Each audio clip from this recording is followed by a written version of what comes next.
Hey, thanks for dropping in. We are doing a double heart wreath. Check it out. Let's do this. It's super easy to do. I'm going to show you here just a quick little reel as far as what it looks like, and we are going to get right into creating this. 2 hearts.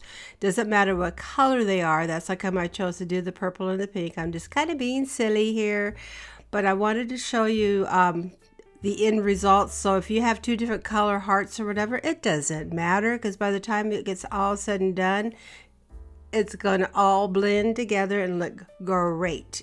So first thing I did is I wanted to show you those cheesy decorations they have at the Dollar Tree.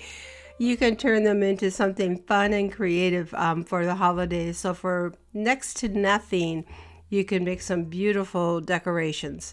So here we have 2 hearts from the Dollar Tree, as well as the garland, just 1 garland. And I chose to do that because when we put on the ribbons and the lace and everything else that you want to put on there, depending on the style you want to go for, it's all going to pop. It's going to come together and it's going to accent and just look fantastic. So right here, easy peasy, which is the way I like to do things. We're using zip ties, and those are the small zip ties. Everything you can pretty much pick up at the Dollar Tree for $1.25. And then the ribbon I picked up at Sam's Club after the holidays, as well as Hobby Lobby. So there's various ways, and Michael's, where you can get your ribbon pretty inexpensively. So we're just going around and we're zip tying about 2 inches on each side, so a total of 4 to 5 inches of ribbon to give it that pop. And then if you want to loop it and leave it longer and make some loops in there, which is what I did here, I did that as well. So kind of have fun with it, be creative, don't limit yourself, and it's really going to look weird until you get it done. So don't judge it as you're making it. It's the final product. Kind of like us in life, right? So here we're just going to add some of those heart accents that you can find in the, well, pretty much anywhere, especially during the holiday for Valentine's Day and such. And remember what I say, buy your accents, your ribbons and everything after the holiday. That way you get 75 to 90% off sometimes. Score if you're lucky. And then you can hold it for the next year, make your projects ahead of time. And yeah, and then actually too, as I've shared on my other videos, the red and the white Christmas you can use for Valentine's Day. You can use them also for birthdays. So there's just so many different things you can do with the different colors.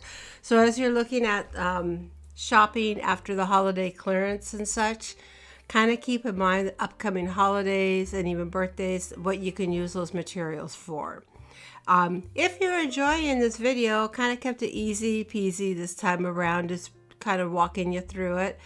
Don't forget to like, subscribe, and if you want, hey, put a comment in there. It's always nice to hear from you. And moving forward here, we're just going to show you again see how it's coming together now. I mean, it looks so funny when you first start, but as you add the accents and you zip tie them in, and here's the thing about zip tying them in versus gluing them in. If you live in the desert like I do, or any place that's hot, or even freezing cold, it's going to stay together. So here again, we're just adding some more of the little heart spears, which we picked up at the Dollar Tree. The little glittered hearts, and then we're going to trim those down after we zip tie them in.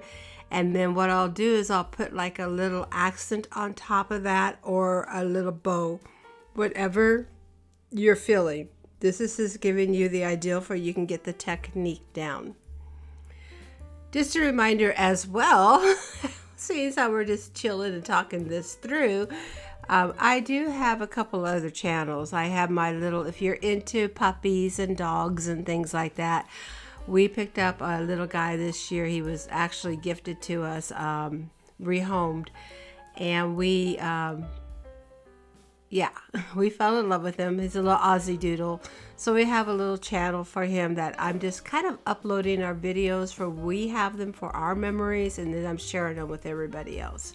So if you want to check that out, it's in the links in my descriptions, as well as Real Talk with Hallie. That is a biblical perspective from life's experiences. So things I've gone through in life, things I've learned over the years, I share with you.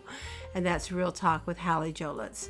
So here I'm just showing you how to continue to put those ribbons into your wreath, and I'm double ribboning them.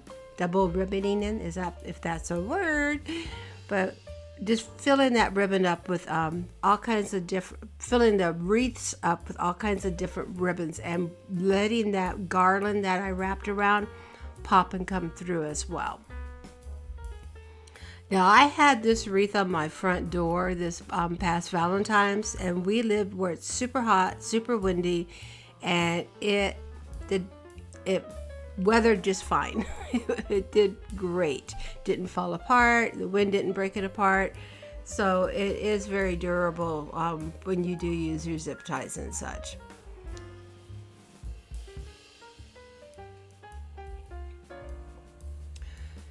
Pretty quick here, we're going to come up on how we make the big, fat, beautiful bow for it. And you can use that technique for just making holiday bows, birthday bows, ribbons, and whatnot. Another cute idea we used to do for weddings back in the day when we had a wedding coordinating business with a friend of mine. We would take those big, beautiful bows, and here's a really cool idea for birthdays and such, and weddings.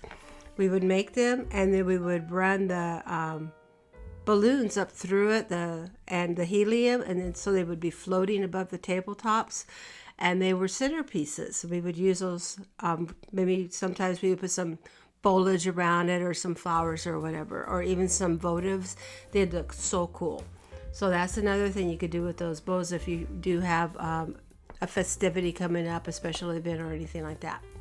So these bows are not just for these wreaths. That technique you can take and do pretty much anywhere for anything.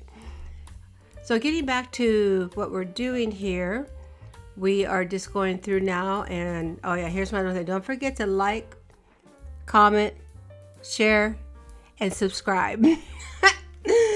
Help me grow my channel. I'm almost monetized, but I'm not there yet. It's not about the numbers to me. Okay, so here I think I'm going to show you how to make the bow. And one of the things about making your bow, yep, let's make a bow.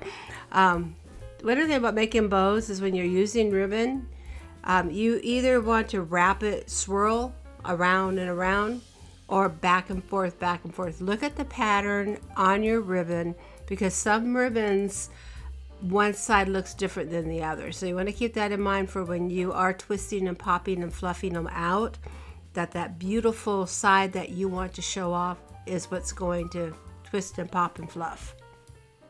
And you'll see that as I'm putting this together, why I'm doing it the way it is. And then to find your center as well on your bows, you want to do what I call bunny ears. So you're going to fold, once you cut it, remember, always cut it longer than what you think you need, because you can't add to it once you cut it. So you're going to fold it in half, and that's going to give you your center, and that's where you're going to put your zip tie to bring it together. So here I'm going to show this to you. Look, my studio is so messy right now. But see how I did a little notch on both sides for when I do twist and pop it. It's not going to bunch up. It's going to twist and pop very nicely. And I'm just kind of holding it up there for you can see what it looks like pretty much when it's done. And the bow is right there. It's so pretty. I love those bows. And remember, leave it long. That way you can trim it up the way you like it. Can't add to it once you take it away. So here are just a few little wreaths that I've made in the past. And I hope you've enjoyed this quick little video. You have a good day and a better tomorrow. May the Lord bless you and keep you. Hey, and thanks for hanging out with me at Hallie's Creations. Hope to see you next time. Bye.